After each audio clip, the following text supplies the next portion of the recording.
let's be brutally honest, we all know not to insert cotton swabs into our ear canals, but there are still those that live on the edge and do it. And I get it. I mean, there's something soothing and like eerily hypnotizing about it, but you need to stop. Seriously, stop right now. You're already a deaf ass dude as it is. Please stop, okay? Anyways, all jokes aside, in today's video, I thought we would talk about something that was kind of bothering me. Again, nothing groundbreaking, nothing too crazy, but it's just something that came up in a conversation that I was having not too long ago. And that has to do a lot with these kind of re-releases or reissues of a lot of old school action figures that were essentially out of circulation for the longest period of time. And a lot of scalpers took, great advantages of collectors because a lot of these were very difficult to find out in the wild and they were going for astronomically high prices. But then out of nowhere, Hasbro decides to reissue or re-release a lot of the original figures. And let me be brutally clear and brutally honest, I think this was a semi-good thing. I mean, all around, you're essentially getting the exact same figure that was released back then. Some of these are like, I don't know, 6-7 years old, and so the body molds, the technology is definitely outdated. So I would have preferred them to retool the figure and then re-release it, but Hasbro decided to essentially just give you the exact same figure. They're giving you a second chance at getting some of these characters in your display. Now, what was really interesting is before Hasbro decided to do this for the longest period of time, I'm talking maybe like years, there were people making content about how much they desperately needed these figures. There were people that were literally saying they would take out a second mortgage. They would, sell their liver just for the sake of being able to acquire one of these figures because they were so expensive. And then Hasbro releases them and they're still there. Like, they're still on digital shelves or in like, actual store shelves. It makes no sense to me that there was supposed to be like this demand, and at the end of the day, it was artificial demand. Like, people were just pretending to really want these figures. But I think there's a more cynical reason for why these figures are still there. I think a lot of people just wanted to flip these figures. A lot of them saw a great opportunity I think a small opportunity. They probably assumed that Hasbro was going to only produce a few of these, and then they were going to be able to purchase a few of them and then be able to resell them because the price point for these were astronomically high. Unfortunately, Hasbro threw an insane amount of inventory, and this completely destroyed the third-party market. And so if you go online right now, you should be able to find most of these readily available. And I think it turned off a lot of quote-unquote collectors. I don't think they were actually collectors. I think a lot of them were people that were looking to flip these action figures for a profit. I guarantee you that if they had been able to find these figures at retail when they were going for $100, I guarantee you most of these so-called collectors would have jumped at the opportunity. And look, there were a plethora of different figures, just a long list of collectibles that were released within the last, I would say, year or two. And a lot of these haven't even technically been released, but they're up for pre-order and they're still widely available. Like, the window is still open. These should be shipping out within the next couple of months. But you have, for example, the Captain Rex, which was released, I can't even remember exactly the date, but it's been close to over 6-7 years. This was, again, a highly coveted figure, was going for anywhere between the lines of 100. I saw some sales go as high as 140, and even used, you would still be paying roughly about $60 to $80. It was a crazy market. People were absolutely losing their minds over this figure. And again, still widely available. I think I checked Entertainment Earth and Big Bad Toy Store, and it was still available. I think through Amazon it might have sold out, but it took, just weeks and weeks, potentially months, to sell out, even though, like I said, before this huge influx of inventory, there were a lot of collectors, or supposedly collectors, that really wanted to be able to own this figure. Commander Fox is another example. Same thing. I think this one is still in stock through Amazon and through almost every of these action figure websites. And like I said, still available at about retail, going for about $25 with taxes and shipping. You're still paying about $30. But this figure for the longest time was also going for about $60 to $80 brand new, and then used was going somewhere along the lines of like 40 to 50. It was still very difficult to find in really good condition, brand new sealed. Staying with the Black Series line, they just announced that reissue of, I forget which one is, the Clone Commander Obi-Wan, if I'm not mistaken, which was originally a Walgreens exclusive, also a figure that was going for about $100. It's one of the more sought after versions of Obi-Wan, even though I do remember it being on clearance or on sale at Walgreens for the longest period of time. I remember seeing it for as low as like $14 to $15. But then obviously, once the demand kicks in, if there's any future projects or any announcements, usually that tends to spike some collectibles, and that happened to be one of those figures that people just became really rabid over. And there were other figures that are not technically re-releases or reissues. Some of them were, essentially repackaged in the archives line, or they're essentially just like slightly upgraded versions. We had the Darth Maul, which I think, I don't know if it was a completely new body mold, but it had a ton of new features. That one was also re-released. We've had a ton of different archive figures released within the last few years, whether it's a new Han Solo or a new Chewie or a new Luke or a new Anakin. I mean, we've received so many different highly sought after action figures within the last few years that honestly I can't keep track of all of them. I think the other one was Bosk, if I'm not mistaken, which was a character that I think has been re-released in the archives wave twice.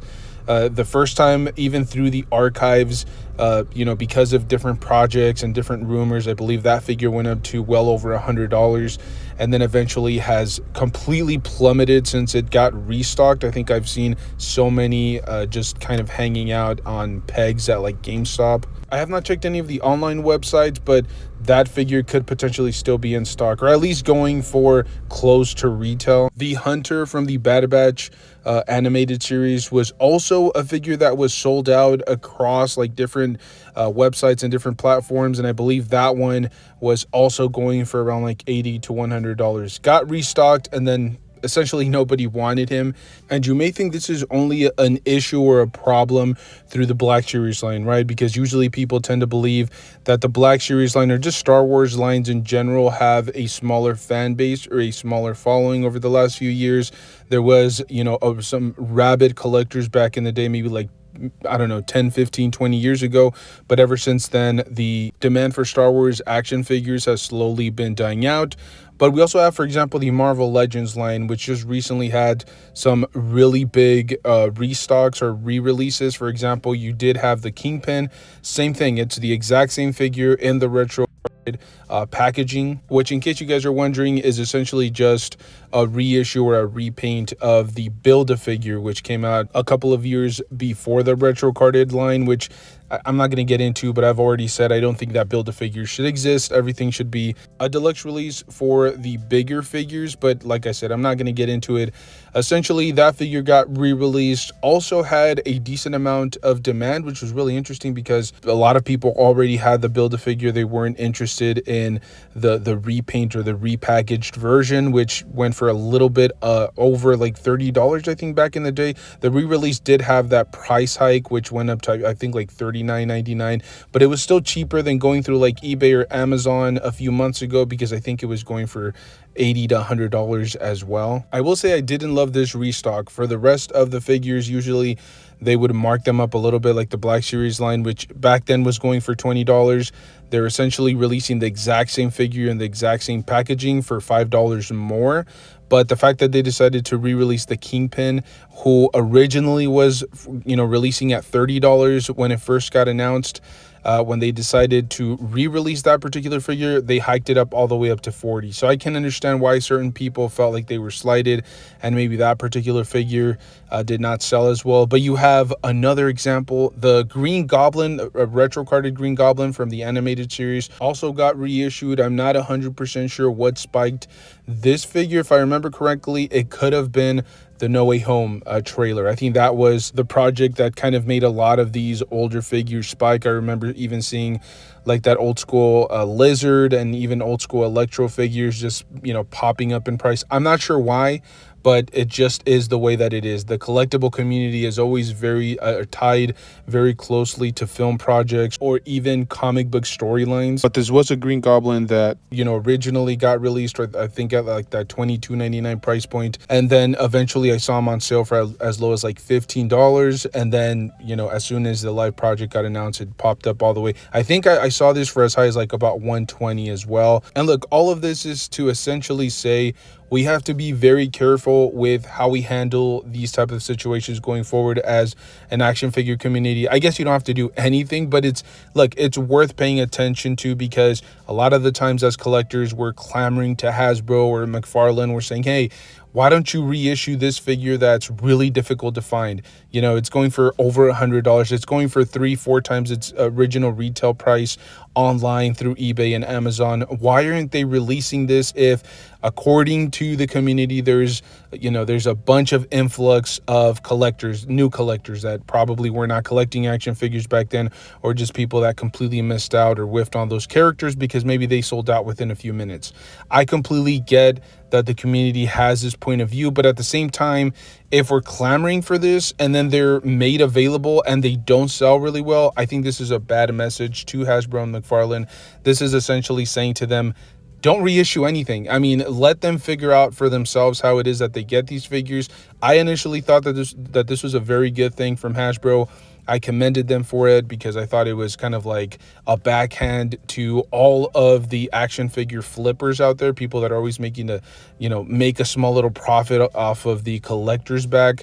And I thought it was a really good thing, but now I'm starting to kind of question the community as a whole. Why is it that people were desperately looking for these figures, or just like essentially forming coalitions and starting petitions just to get some of these figures in hand again, only to not purchase them? I mean, they're still very widely available. You would think that because there was so much demand, these figures were, would be off of shelves, but that's not the case. It's just kind of an interesting conversational topic. I'm not here to like discredit anybody or call anybody out. I just think it's interesting, and I think it could send a really bad message, but it also could set a really bad standard going forward.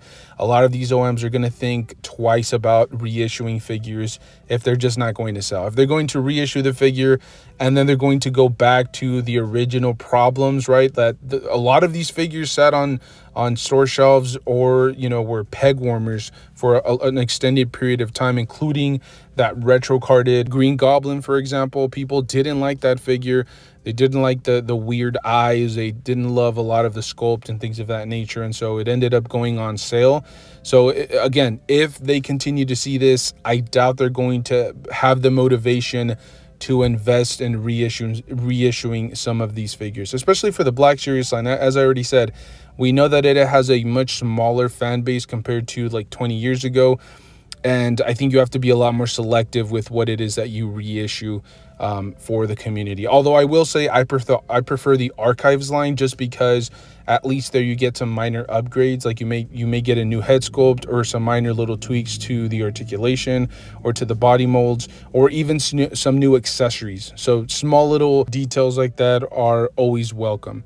But again, this is just my personal take. This is my personal experience, my personal opinion on the whole matter. I'm not going to make too much of it. It's just kind of like a conversational topic. But as I said, I do feel like what's happening right now could potentially have some like huge ramifications in the foreseeable future, and whether we get any more reissues or re-releases from Hasbro or from McFarlane or whatever OM it is that is thinking about doing something like that. So let me know your thoughts down below. Do I have some valid points? Do you completely disagree with me? Let me know down below. Thank you guys so much for tuning in. As always, if you guys enjoy this type of rambling action figure content, make sure to stay tuned.